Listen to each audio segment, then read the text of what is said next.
Hello friends, welcome you all to education for exam channel. History की theory class में सभी लोगों का स्वागत है। बुद्ध धर्म और जैन धर्म के बारे में हम लोगों ने डिटेल में थ्योरी पढ़ ली है।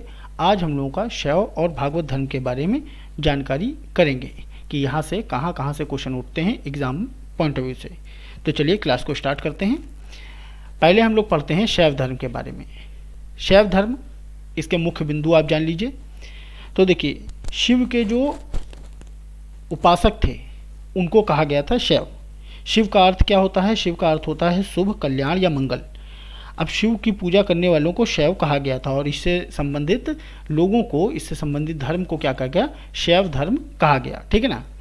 भारत का सबसे प्राचीनतम धर्म यही है और शिवलिंग की उपासना का प्रारंभिक जो पुरातात्विक साक्ष्य है वो हड़प्पा संस्कृति में दोस्तों मिलता है। शिवलिंग की यानी मूर्ति पूजा का उल्लेख द्वितीय सदी ईसा पूर्व में पतंजलि के महाभाष्य में मिलता है। इसके अलावा ऋग्वेद में शिव के अन्य नाम क्या हैं? रुद्र हैं। और ऋग्वेद के अलावा अथर्ववेद में शिव के नाम भव, शर्व, पशुपति और भूपति इनको कहा गया है। कुषाण शासकों के सिक्कों पर शिव, वृषभ, त्रिशूल आदि की आकृतियां उत्कीर्ण की गई थी। और लिंग पूजा का जो स्पष्ट विवरण है वो मत्स्य पुराण में दोस्तों मिलता है। उदयगिरी गुहा लेख के बारे में देख लीजिए। शैव गुफाओं का निर्माण यहीं पे ही हुआ है। इसमें हुआ है चंद्रगुप्त द्वितीय के सेनापति वीरसेन के द्वारा इसका निर्माण कराया गया था और ये कहाँ है? उदयगिर की पहाड़ियों पे हैं। अगला देखिए शिव मंदिर, दो प्रमुख शिव मंदिर जिनके बारे में हम लोग यहाँ पे चर्चा करें। एक कंदारिया महादेव शिव मंदिर और दूसरा है कैलाश मंदिर। जो कंदारिया महादेव मंदिर है ये खजुराहो का सबसे बड़ा मंदिर भी है। इसका निर्माण चंदेल शासक निर्माता के द्वारा कराया गया था और राजा उस टाइम कौन थे? धंगवेल चंदेल। जो कैलाश मंदिर है यह एलोरा में स्थित है और ये राष्ट्रकूटों के समय में इसको निर्मित किया गया था। इसका निर्माण किसने कराया था? नरेश कृष्ण प्रथम के द्वारा कराया गया था। 757 से 783 ईस्वी के बीच में ये शासन इनका रहा था। नेक्स्ट हम लोग देखते हैं। देखिए, शैव संप्रदाय को वामन पुराण के अनुसार 4 भागों में इनकी 4 संख्या बताई गई थी। कौन कौन से थे? पाशुपत थे, कपालिक थे, कालामुख थे और लिंगायत अथवा वीरशैव, ये 4 थे। अब हम लोग देख लेते हैं लाइन से। पाशुपत, इसके संस्थापक कौन थे? लकुलिश थे। ये शिव के अवतार इसमें माने गए हैं। 18 अवतारों में से एक इनको माना गया है और इसके जो मतानुयायी थे वो पंचार्थिक कहलाए थे। अब देखिए, इस संप्रदाय के जो प्रमुख सैद्धांतिक स्थान था वो पशुपात सूत्र पे ही आधारित था। नेपाल के काठमांडू में पशुपतिनाथ मंदिर इस मत का प्रमुख केंद्र भी है दोस्तों। अब हम लोग कालपिक के बारे में जानते हैं। जो कालपिक है, इस संप्रदाय के जो प्रमुख देवता थे, इष्ट देवता थे, वो भैरव थे। और इस संप्रदाय के प्रमुख केंद्र कहाँ है? ये श्रीशैल नामक स्थान पर इसका प्रमुख केंद्र है। ये लोग तामसिक क्रियाओं के द्वारा अपने उपास्य देव को प्रसन्न करते थे। इस संप्रदाय के जो अनुयायी थे ये असुर प्रवृत्ति के होते थे तथा ये लोग सुरा और नैप अर्पित करते थे और भैरव की उपासना करते थे। ये लोग सुरा का सेवन करते थे, मांस भक्षण भी करते थे और हाथ में नरमुंड भी लेते थे, धारण करते थे। अगला है कालामुख। कालामुख जो हैं ये भी अतिमार्गी ही थे। जैसे कि कालापिक थे वैसे ही ये भी अतिमार्गिक थे। कालापिक जो संप्रदाय है इसी से मिलता जुलता शैव धर्म का ये एक संप्रदाय कालामुख भी है। ठीक है ना। इस संप्रदाय के जो अनुयायी थे ये भी तांत्रिक प्रवृत्ति के होते थे। ये कालापिकों की अपेक्षा अत्यंत भयंकर प्रवृत्ति के होते थे। ये लोग नर कृपाल में ही भोजन खाते थे और शरीर को चिता पे भस्म के रूप में मलते थे। शरीर पर चिता क्या भस्म मलते थे तथा मदिरा का भी ये लोग सेवन करते थे। ठीक है ना। शिव पुराण में इस संप्रदाय के अनुयायियों को महाव्रतधर के नाम से भी जाना गया है। महाव्रतधर, ठीक है ना, इस नाम से भी इसको जाना गया है शिव पुराण में।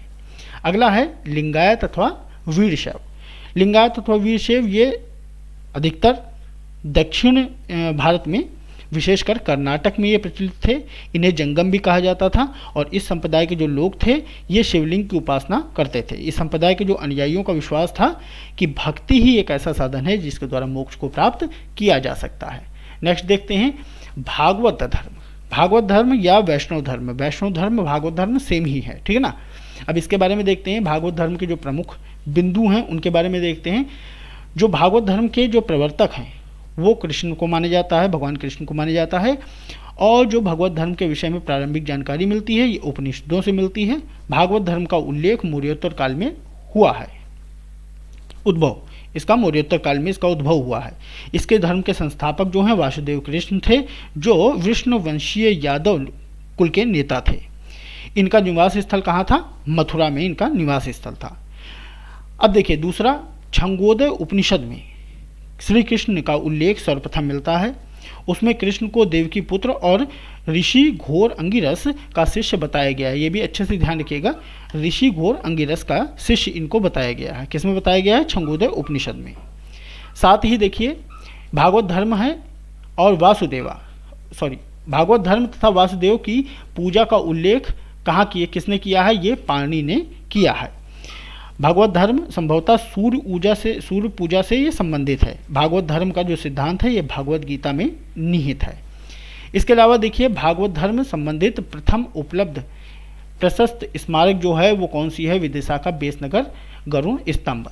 यहाँ पे भागवत धर्म, हीलियोडोरस और वासुदेव इनके नाम पे उत्कृष्ट, बेसनगर के गरुड़ स्तंभ में ये दोनों नाम उत्कृष्ट हैं। अगला है अपोलोडोटस के सिक्कों पे भी सर्वप्रथम भागवत धर्म के चिन्ह पाए गए हैं।